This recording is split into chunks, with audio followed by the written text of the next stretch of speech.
కాబట్టి మీ అందరి కోసం నేను కేక్ చేయబోతున్నాను. ఈ బ్యాటర్ని మనం ఇట్లా జాగ్రత్తగా వేస్తున్నాం. ఇప్పుడు మనం బ్యాటర్ని లోపలికి పెట్టాలి.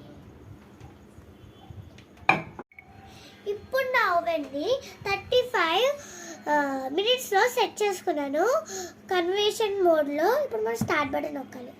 ఫస్ట్ వీడియో ఇది. ఇంకా నేను యూట్యూబ్ ఛానల్ పెట్టాను నేను ఇవాళ నుంచి. నాకు చాలా ఎక్సైటింగ్గా ఉంది. వావ్, చూసారా మన ఫ్రూట్ చిల్లీ కేక్ రెడీ అయిపోయింది. నేను ఫస్ట్ టైం ఈ కేక్ ట్రై చేశాను విత్ మా మమ్మీ హెల్ప్. మా తాతయ్యకి, మా నాన్నమ్మకి, మా డాడీకి అందరికీ చూపించా. ఇది చాలా నచ్చిందంట. ఇప్పుడు ఈ రోజు క్రిస్మస్ సందర్భంగా నేను ఈ కేక్ని కట్ చేయబోతున్నాను. నేను ఒక చిన్న టేస్ట్ చేస్తా. Merry Christmas, happy Christmas.